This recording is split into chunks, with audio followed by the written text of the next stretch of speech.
ग्रेडो news देखने वाले सभी दर्शकों को एडवोकेट अतुल त्यागी का नमस्कार। ग्रेनो न्यूज विधिक इकाई की ओर से बराबर यह कोशिश है कि सभी दर्शकों को आने वाले तमाम जजमेंट्स के बारे में अपडेट रखा जाए, ताकि दर्शक पूरी तरह से कानूनी मामलों के बारे में सजग रहें। आप सभी जानते हैं, मैट्रिमोनियल इश्यूज आज समाज का एक अभिन्न अंग बन चुका है और यह एक विषय है जिसके बारे में हमें पूरी जानकारी, विस्तृत जानकारी रहनी चाहिए। अभी कल ही सुप्रीम कोर्ट ने कंजुगल राइट्स से रिलेटेड एक पर्टिकुलर मसले में एक जजमेंट दिया है, जिसका कि असर आने वाले मुकदमों में, जो कि ट्रायल कोर्ट या हाई कोर्ट लेवल पर चलेंगे, उनके ऊपर पड़ना निश्चित है। विवाह के मूल में दाम्पत्यिक अधिकारों की बहाली पर एक आदेश है, जो कि गोरखपुर की फैमिली कोर्ट ने हिंदू विवाह एक्ट 1955 के सेक्शन 9 के तहत पति के हक में दिया था। होता क्या है कि section 9 Hindu marriage act conjugal rights के बारे में व्याख्या करता है। Conjugal means matrimonial. मैट्रिमोनियल का हिंदी में मतलब है वैवाहिक। अगर आप इसकी डेफिनेशन को पढ़ें तो उससे आपको यह समझ में आएगा कि दोनों को ही यह अधिकार दिया गया है कि वह जब सेपरेट हो या एक दूसरे को छोड़कर चला जाए, तो दूसरी पार्टी छोड़ने वाले के बारे में न्यायालय में यह एक एप्लीकेशन दे सकती है कि उसके मैट्रिमोनियल हकों को रिस्टोर किया जाए या उन्हें वापस दिलाया जाए। तो डेफिनेशन कहती है कि व्हेन आइदर द हस्बैंड और the wife has without excuse withdrawn from the society of the other, the aggrieved party may apply for petition to the district court for the restitution of conjugal rights,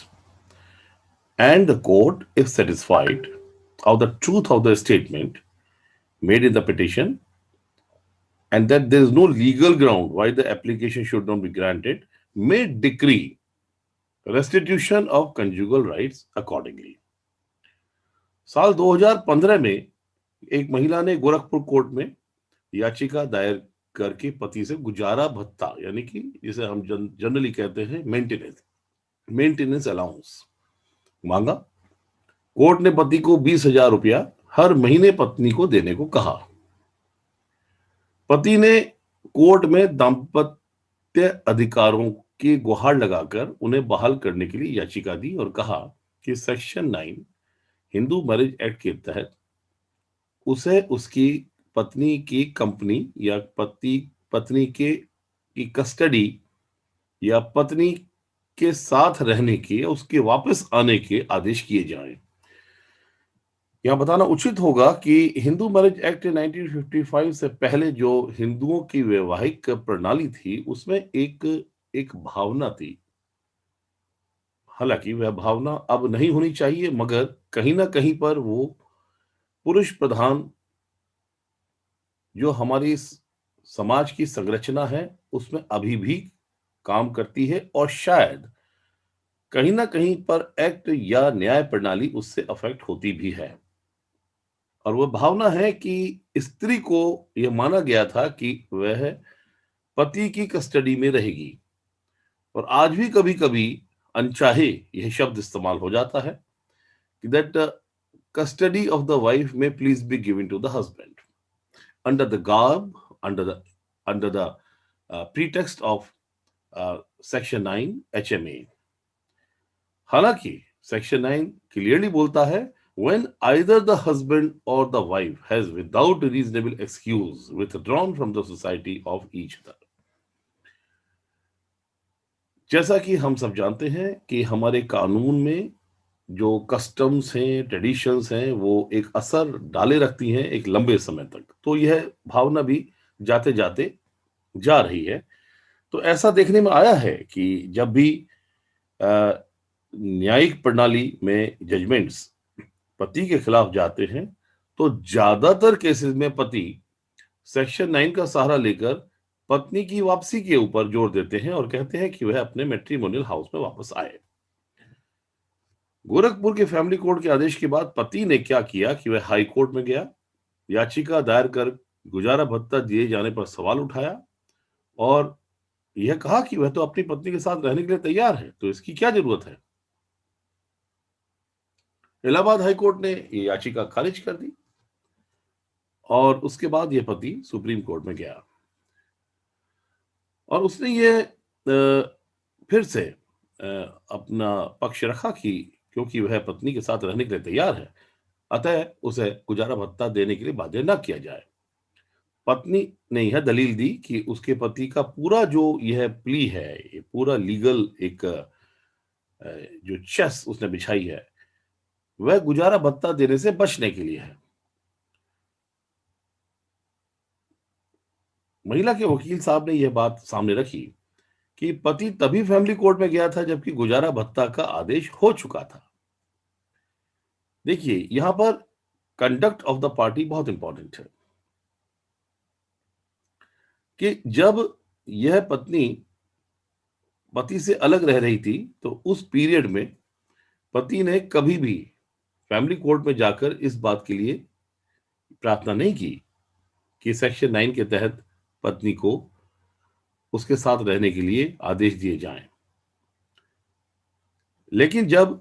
गुजारा भत्ता का आदेश हो गया, तब वह वहां पर गया कोर्ट में और उसने यह कहा कि पत्नी को साथ रखने के लिए वह तैयार है, तो फिर क्या जरूरत है कि गुजारा भत्ता दिया जाए। सुप्रीम कोर्ट ने इस भावना को समझा और यह कहा कि एक महिला गुलाम और संपत्ति नहीं है, हम ऐसा आदेश क्यों दें। क्या महिला कोई संपत्ति है जिसे हम आपके साथ जाने को कहें। और उसके लिए वजह यह थी कि अक्सर ये होता है कि महिला को ही मैट्रिमोनियल होम में जाना होता है। तो मैट्रिमोनियल होम वह होता है जहां पर कि या तो पति इंडिपेंडेंटली रह रहा होता है या पति अपने माँ बाप के साथ रह रहा होता है। तो जब महिला कहती है कि उसके साथ कोई अत्याचार हो रहा है या कोई डोमेस्टिक वायलेंस है या दहेज की डिमांड है या उसके साथ मारा पीटी है, तो वह मैट्रिमोनियल होम में हो रहा होता है और महिला बाध्य हो जाती है कि वह मैट्रिमोनियल होम छोड़कर जाए और या तो अपने माँ बाप के पास या रिश्तेदार के पास या इंडिपेंडेंटली जाकर रहे। तो ऐसे में अक्सर अक्सर बहुतायत केसेस में यही देखा जाता है कि महिलाओं को वापसी आने के लिए पति कंजुगल राइट्स की बहाली का यानी कि सेक्शन 9 का सहारा लेकर उन्हें मजबूर करते हैं कि वह वापस आ जाए। अगर वह वापस आ जाती हैं, तो जिस कारण से वह गई थी, क्या वह कारण समाप्त हो गया? तो यह एक मूल समस्या है जिसका निदान सही तरह से न्याय प्रणाली भी करने में असमर्थ है क्योंकि पति-पत्नी के रिश्ते में जो एक प्राइवेसी है या जो एक निजता या एक अंदरूनी एक रिश्ता है, उसकी सही तरह से जांच या उसकी सही प्रकार से परख होना कोर्ट रूम के अंदर काफी मुश्किल भरा काम है। तो सुप्रीम कोर्ट का यह कहना कि कंजुगल राइट्स के बहाली के ऑर्डर सिर्फ आपके एक प्रार्थना पत्र पर ही नहीं दे दिए जाएंगे क्योंकि महिला एक गुलाम नहीं है, कोई संपत्ति नहीं है और अगर वह घर छोड़कर गई है तो उसकी कोई ना कोई वजह है। यानी कि अब आप अपने अ, महिला को भत्ता देने के समय अगर यह एप्लीकेशन लगाकर प्रार्थना पत्र लगाकर गुजारा भत्ता देने से बचने का प्रयास करते हैं, तो ट्रायल कोर्ट्स को अब ये आसानी हो गई है कि सुप्रीम कोर्ट के इस ऑर्डर का सहारा लेकर वह पुरुष को मजबूर करें कि गुजारा भत्ता through out the period of litigation या उसके बाद लिटिगेशन के पश्चात परमानेंट तौर पर, स्थायी तौर पर गुजारा भत्ता दें और वह इससे बचाव का एक यह साधन ना बनाकर छोड़ दें। कंजुगल का मतलब ही मैट्रिमोनियल है और ये जो रिलेशनशिप है एक मैरिड कपल के बीच में इंडिकेट करती है। इसको जब हम रिस्टोर करने की प्रार्थना करते हैं तो हम कहते हैं कि रेस्टिट्यूशन ऑफ कंजुगल राइट्स। इसके लिए जो ग्राउंड्स हैं वह ये है, इस प्रकार है कि एक वैलिड मैरिज होनी चाहिए और दोनों ही पति पत्नी एक दूसरे के साथ नहीं रह रहे हो, एक दूसरे की कंपनी से या एक दूसरे के प्रभाव से, उसके साथ से अलग हो, लेकिन वह विथड्रॉल जो है एक रीजनेबल कॉज होना चाहिए। अगर रीजनेबल कॉज है तब तो ये माना जाएगा। अगर कोई कोई रीजनेबल कॉज नहीं है और वैसे ही बिना किसी आरोप के एक खेल मस्ती में या एक हंसी मजाक में या एक हल्केपन में पति या पत्नी अलग रहते हैं तो निश्चित तौर पर न्यायालय उसमें इंटरवीन करेगा और सजेस्ट करेगा कि वो दोनों साथ रहें।